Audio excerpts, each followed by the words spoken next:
கர்த்தருக்கு ஸ்தோத்திரம். இந்த நாள் தேன்துளி நிகழ்ச்சியிலே உங்கள் யாவரையும் சந்திப்பதில் அதிக மகிழ்ச்சி அடைகிறேன்.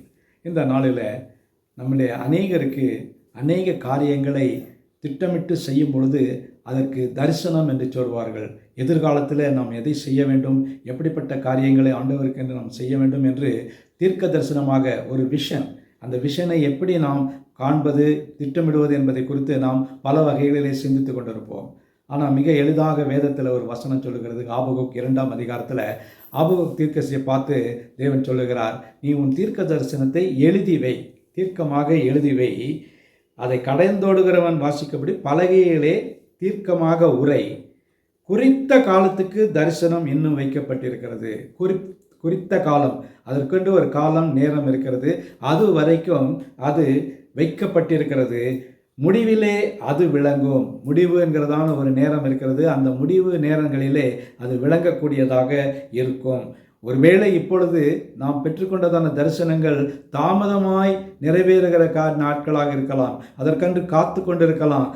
எவ்வளோ நேரம் ஆகுமோ நினைத்து கொண்டிருக்கலாம். ஆனால் ஒரு காரியத்தை நாம் நிச்சயமாய் அறிய வேண்டும், நம்முடைய தேவன் அதை நிச்சயமாக நிறைவேற்றுவார். அவர் சொல்லுகிறார் பாருங்க, இந்த வசனத்தில், குறித்த காலத்துக்கு தரிசனம் இன்னும் வைக்கப்பட்டிருக்கிறது, முடிவிலே அது விளங்கும், அது பொய் சொல்லாது, அது தாமதித்தாலும் அதற்கு காத்திரு, அது நிச்சயமாய் வரும், அது தாமதிப்பில்லை. தாமதம், காத்திரு என்று 2 காரியங்கள் சொல்லப்பட்டிருக்குது. தாமதித்தாலும் நாம் பொறுமையாக காத்திருப்போம் என்று சொன்னால் அது நிச்சயமாக வரும், அது தாமதிப்பது இல்லை. ஆகவே நமக்கு ஒரு முழு அஷூரன்ஸ் கொடுக்கப்பட்டிருக்குது. நம்முடைய விஷன், தரிசனங்கள் எல்லாம் ஒரு நாளிலே நிச்சயமாக நிறைவேறும். அதற்காக அதை நாம் எழுதி வைத்து அது வருகிற வரை காத்திருப்போம் என்று சொன்னால் நமக்கு அது தீர்க்கதரிசனம் நிறைவேறக்கூடியதாக இருக்கும். நல்ல ஆண்டவரே, நன்றியோட துதிக்கிறோம், ஸ்தோத்திரிக்கிறோம். நல்ல ஆண்டவரே, வார்த்தையை கொடுத்தீங்களே, எத்தனையோ தரிசனங்களை எங்களுக்கு வைக்கிறீங்க ஐயா.